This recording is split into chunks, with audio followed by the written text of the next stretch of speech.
Sí, claro. Yo estoy de acuerdo con lo que tú afirmas. Si el gabinete económico, si se sienta a analizar, digamos, el tema macroeconómico general, le surge, le golpea en la cara la hiperinflación. Es decir, si no atiende eso como una prioridad urgente, porque tienes que detenerla, ya vamos para un año y 2 meses, 3 meses de hiperinflación. En promedio universales han sido 1 año y medio, 2 años. Y hay que acortarlas porque un gobierno responsable tiene que parar la hiperinflación. La hiperinflación destruye 3 cosas. Destruye la inversión por la alta rotación que se requiere, va sacando empresas, algunas se quedan, pero destruye inversión y ya tú lo has visto, como industrias que cierran, todo eso es como hemos visto. Destruye el salario real a una magnitud de que ha caído 80% el salario real venezolano. Lo puedes medir solamente con el salario mínimo. Hoy el salario mínimo, en este momento en que tú y yo hablamos, está en aproximadamente 18.000 bolívares soberanos, pero un kilo de queso está en 12.000. De manera que el concepto del salario mínimo para atender mínimo el 60% de las necesidades básicas alimentarias no se cumple. Con un solo alimento se te está yendo casi el 70% de aquel.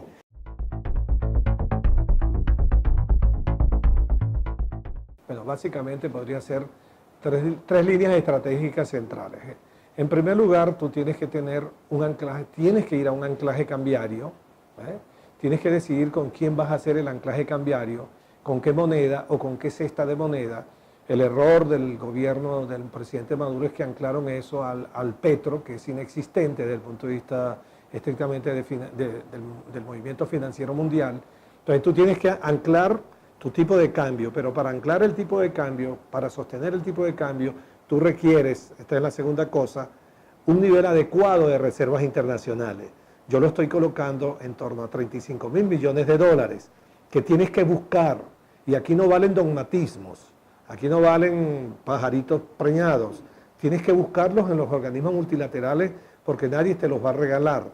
Y en tercer lugar, es una medida estricta, es que tienes que ordenar que el Banco Central de Venezuela no siga produciendo dinero de la nada, porque cuando la historia se escriba, se verá que en los últimos 3 años el responsable de que entráramos en hiperinflación fue el gobierno a través del Banco Central de Venezuela, creciendo de una manera absolutamente irresponsable, valga repetir la palabra, la liquidez o los agregados monetarios.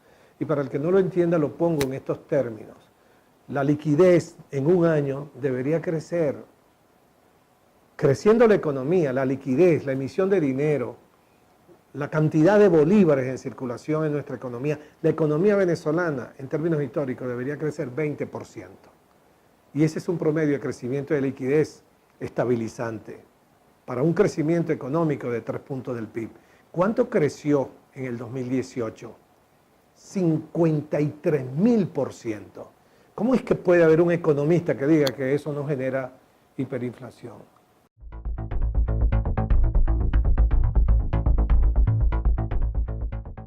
En una relación con el Fondo Monetario Internacional tú tienes que tener claridad en relación al tema de la soberanía. Al final siempre debe decidir la política económica de un país, en este caso de mi país, Venezuela, los que estén en el gabinete económico, el que es ministro de Finanzas, el que está en el Banco Central de Venezuela, el Ministerio de Planificación, que son básicamente los 3 ministerios que atienden, por ejemplo, un programa de estabilización, si fuera el caso con el Fondo Monetario Internacional. Digo esto porque eso tiene que tener claro, si tú tienes ahí unos economistas neoliberales, unos economistas que les importa poco el pueblo, por supuesto que el programa de estabilización pudiera ser draconiano, de un ajuste que lo colocas en los hombros, sobre los hombros de los trabajadores. En el 2007, siendo yo ministro de Finanzas, te puedo decir, recibí una carta del Fondo Monetario Internacional donde me sugerían, no daban la instrucción, sugerían que se redujera el gasto público en un 20% y se subieran las tasas de interés. Se redujera el gasto público en el momento en que nosotros teníamos un déficit de apenas 2.5%, no lo entendíamos. Ahí está la visión ortodoxa del FMI hasta ese momento, porque reducir el gasto público no tenía sentido cuando tú tenías equilibrio fiscal. Teníamos 37.000 millones de dólares en reservas internacionales, tenías en tesorería cerca de 8.000 millones de dólares en las tesorerías, tenías la posibilidad de emitir deuda, entonces no comprendíamos esta instrucción del FMI de que tú tenías que apretarte el cinturón cuando tenías los recursos, cuando teníamos un programa antiinflacionario en ese momento, que aspirábamos a una inflación de 17%, bueno, al final llegó fue a 23%, subir las tasas de interés no la considerábamos en ese momento adecuado porque el monto del crédito estaba marchando bien. Decisión del presidente Chávez y de su ministro de Finanzas: no le vamos a parar, no tiene sentido lo que nos están proponiendo. Punto.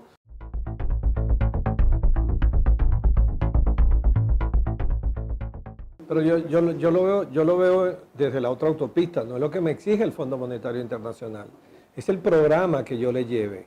Entonces, hoy Venezuela tiene que plantear ante los organismos multilaterales que queremos y debemos volver a la senda del crecimiento.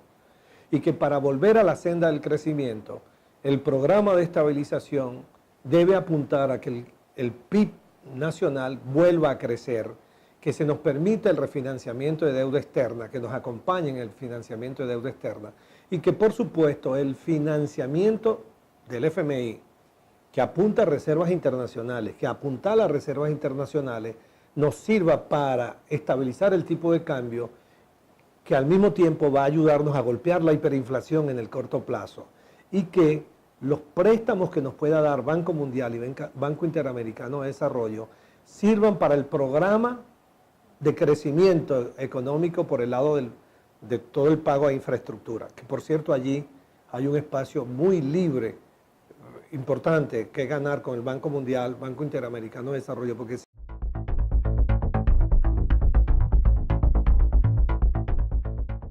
en el Banco Mundial nosotros ahorita la cartera está en cero, y en el Banco Interamericano de Desarrollo cerca de 2.900, 3.000 millones de dólares. Es decir, que ahí tenemos un espacio, calculo yo, de cerca de 8.000 millones de dólares para 2019, 2020, que podemos utilizar esos recursos para los programas de infraestructura de apoyo a la producción, puertos, aeropuertos, autopistas, sistema de transporte, programas de agua, saneamiento ambiental, vías de penetración agrícola, que permita que la economía se ensanche y pueda crecer y generar empleo. Y ese es un financiamiento al que no hay que tenerle miedo. Ese es un financiamiento de largo plazo. Tú lo puedes negociar 15 años, 20 años y la tasa de interés no supera el 3%. Es decir, es altamente beneficiosa.